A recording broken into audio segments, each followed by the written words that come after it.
Well, hello, everybody, and welcome into the Williamson Herald Prep Football Extra, presented by Moody's Tire and Auto. I'm Joe Williams, the sports editor at the Williamson Herald, along with the executive editor of MoPattonSports.com, Maurice Patton, the man who sees all, hears all, knows all.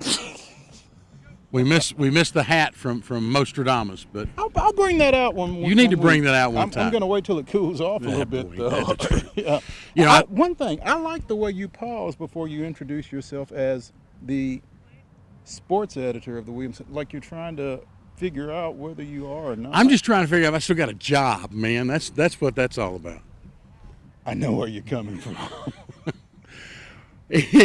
A warm day. I'm just glad you could be with us this week. Well, yes, I'm most happy to be back. Yeah. Charles Pulliam did a great job. I heard the shots that were taken at me, which made me wonder if I had a job or not. But I showed up, and they handed me a microphone, so something's got to be going right. There you go. We've bored them enough. Let's talk football. All right, then. It has been a little bit cooler, and then all of a sudden, Maurice, here it is. We're on this bright, sunny day at Ravenwood High School as the Raptors get ready to host arch rival Centennial, and doggone it hadn't turned hot on us again. Yeah, well, it's kind of like they say about the weather in Middle Tennessee. If you don't like it, give it 30 minutes and it'll change for you. So there you go. Expects things possibly to change come Friday night. The Raptors at home against Centennial, a game that really doesn't mean anything, quote unquote, when you look at playoffs. But boy, last year the Raptors went to Centennial, got beat, only blemish on their Class 6A state championship record.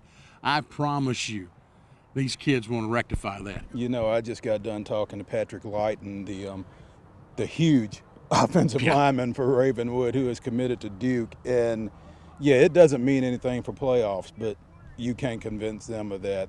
You know, he basically said if you played on this team last year, if you started for this team last year, and if you were out there for that loss, it means something. And revenge is definitely high on the list of priorities for the Raptors here. And you know, I don't think it gets lost to Ravenwood that while they are the defending Class 6A state champions, one, that was their only blemish, and two, that Centennial team finished up 12-2 and in the state semifinals. So they realized that was a good ball club. This is a good ball club that will be rolling in here on Friday night. Let's talk about this Centennial team just a little bit, because I've made the comment more than once that on any given year, the Centennial team from last year brings home a golden ball of their own. They certainly play for one. Oh, yeah. But unfortunately, they wind up 20 miles away from a Class 5A team in Independence that, if that team stays together, can win that gold ball over and over and over again. The timing, it seemed for Centennial for probably 5 or 6 years now, has just been bad. Is this the year that starts to change a little bit? That's a good question because, you know, coming into this season, you think in the last 2 years, they've lost 2 Southeastern Conference signees. Emmanuel Hall 2 years ago, Tyrell Dotson last year. Got a chance to see Tyrell on national TV good, over the weekend. That 25 looked real good. But so what coming back out of that, those guys aren't walking through that door. Matt Kreisky has walked into a situation where, athletically speaking, they may not be as good as they've been the last couple of years, but some other people may not be either, and timing is everything. So is this a year that they can maybe make a run and take that next step? And you talk about making a run after going 12-2, but again, those 2 losses, both to the defending 5A state champions. So I think this is going to be a great measuring stick for them. We'll find out right here. One of the things that the guys from Centennial have talked to me about is the increased chemistry that you know, with some of these guys who were gone, that they just kind of depended on and expected to carry things. They're not there now, and there are a bunch of kids stepping up saying, all right, I've got to do more. Strength in numbers. Yeah. You know, addition by subtraction, all those other cliches. But, you know, when you see a Nick Bell, when you see a Centurion Durow, when you see a Tavion Fleming, who is a game breaker. Yes. You know, guys like that, you feel like they've got a chance to make some noise. When you see that double-barreled running back action with a John Carter and a Zion Lee, this team, while you don't have that name, they got weapons. They got weapons. They absolutely have weapons, and they have some folks that will have Ravenwood's attention as far as the defensive side of the ball for the Raptors. And maybe the best overall offensive line they've had in quite a while. You talk about big games this weekend, then none that get any bigger, in all honesty, than the one that will happen at your alma mater. over on Hillsborough Road. Brentwood at Franklin, 37th or 38th meeting. I'm sorry, 38th meeting between 38th between these two schools. At one stretch from 02 to 11, they met 16 times in 10 years because of the playoffs. Right. Franklin has a bit of an edge now. They're up 20-17, and the Franklin seniors, Mo, have a chance to do something that has not been done by either side since the Franklin class of 2000, and that is win 4 straight. Wow, that's pretty big. That's pretty impressive when you know that series, and you know it being 20-17, like you said. Obviously, there haven't been a whole lot of runs on either side. It kind of speaks well to what Donnie Webb and that coaching staff have done over the past few years, and kind of tells you where Brentwood's been for the last little bit. So, if they win this 4th one in a row, it won't be easy. I think Ron Crawford really has their attention this week after what happened last week against Rossview. Yeah. So, you know, as you said, they don't come much bigger than Brentwood. Franklin talked to Donnie over the weekend. He said, we'll enjoy this Overton win for the moment, but it's definitely Brentwood week. And, you know, it being Labor Day week, they were at work on Monday. And, again, this isn't a game that goes under the radar for either of these programs. One quick, you want some numbers? These are my favorite numbers. One stretch, 14 games, the biggest margin of victory, 3 points. The average was 1.8. And again, when you talk about the fact that they were in the same region for so long and they played each other twice in the same year on a number of occasions, and rarely did the same team win both of those either. So you almost wanted to lose that regular season game and maybe not show everything you had. But I don't think either of these programs will allow themselves to play at less than 100% when they're playing each other, which speaks to the respect that they have for each other as well. You know, I'm a Franklin fan. One of the things that worries me is what Ron Crawford told me today when I spoke to him for our story that will be in Thursday's edition of the Williamson Herald. And he said, last week, my fault. We're going to coach them better. I let people down. I'm going to do better this week. Oh, my. Does that not set the stage? It sets the stage, and you better believe that in the Rebel coaching office, they're going, uh-oh. Yeah. Everybody's getting ready for this one. No question. The other big one, if you will, that's going to tell the tale as we go through the rest of the year, Independence. I hate to kind of put it this way, but to an extent it is their last real test of the regular season. They've got to go to Smyrna. Smyrna, a big school, if you will, on a roll. Both of these teams come in undefeated, I believe. This is the test. This is the one. And if it's the last test, it's going to be a tough one because this Smyrna team, offensively, they've got weapons all over the field. They remind me, from what I hear, I've not seen them yet. That'll change Friday night. But from what I hear, they remind me a lot of last year's Independence team on offense, actually, because you've got a 3-year starter at quarterback in John Turner who doesn't throw it nearly as often as Independence did, but when he does, it doesn't hit the ground. This kid is 25 of 30 in 3 games, 607 yards, 8 touchdowns. So, I mean, that's 10 passes a game.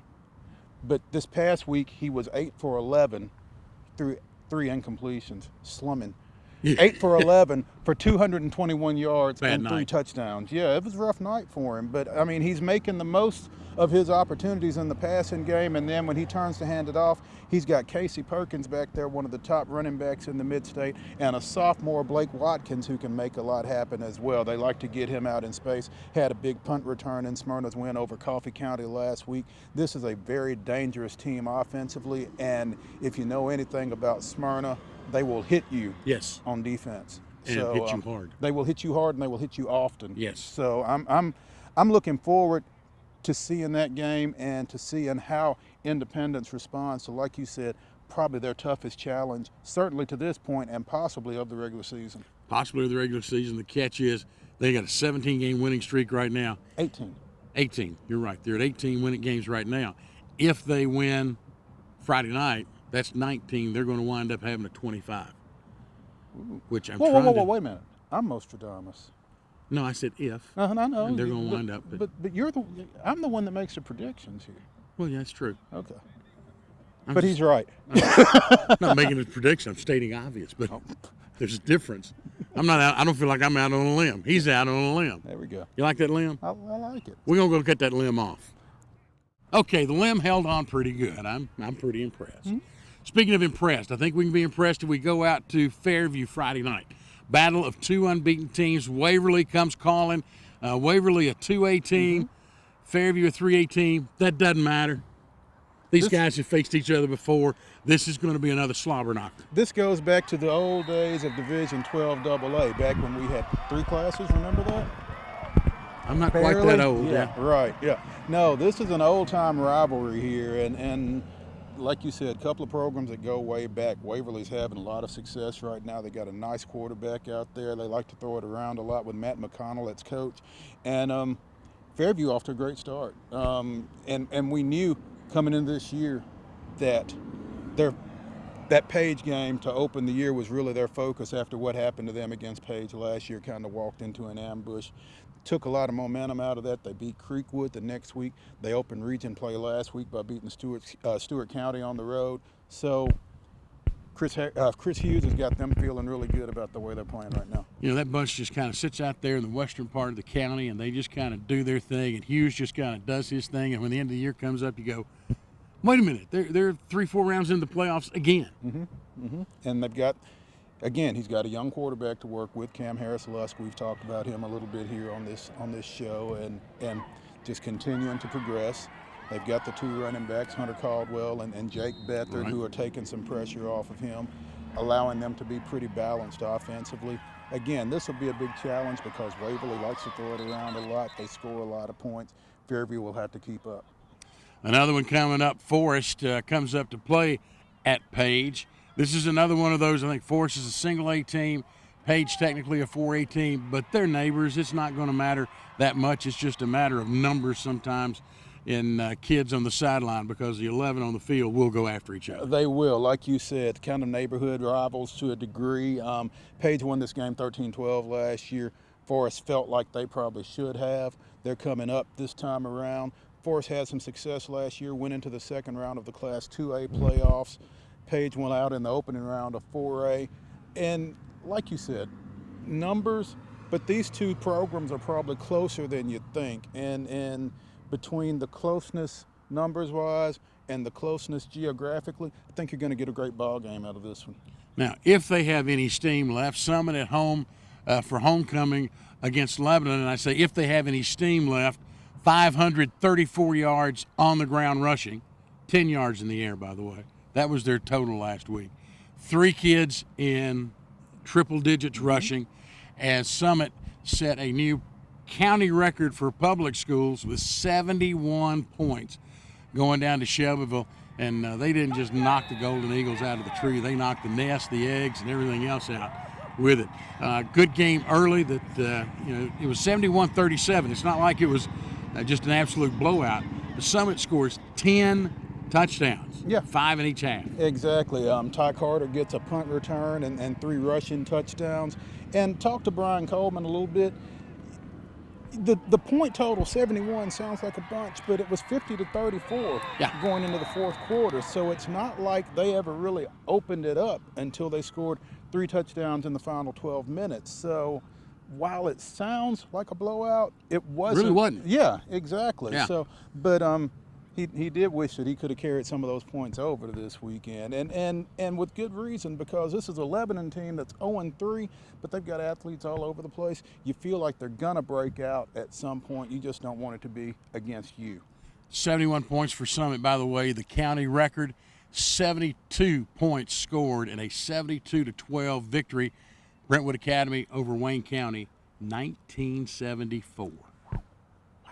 That's how long? That's a lot of points too. That's a long time ago. It really is, and that was before the mercy rule, so there's no telling what that was like to actually sit through it. And that's the other thing. I'm glad you brought that up. The other thing about this score, they never got enough separation for the mercy rule to go into effect. So there's a difference between scoring 71 because you ran up the score and scoring 71 because you had to keep playing. Because you had to, yeah, right? And that's exactly what happened here. Yep, no doubt. I mean, again, I talked to Brian, and he said, it was never more than 16-22 at any point. So it's not like we were necessarily running it up. We had to keep scoring because we couldn't get them stopped. Yeah, defense stayed home that night on both sides. I'll let you say that. Well, I did. All right, let's go cut my limb off now. Well, we wrap up the final 3 games we're going to look at this week.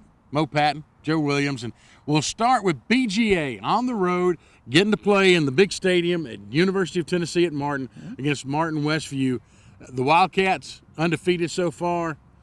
Westview struggling a little bit. They're still looking for their first win. Yeah, well, they had a coaching change over the offseason, I think. Lost, was it Don McCleary? Is that who it was? A longtime head coach, had a lot of success out there, and I think they're kind of trying to get things going with a new coaching staff in place, new coaching regime, certainly.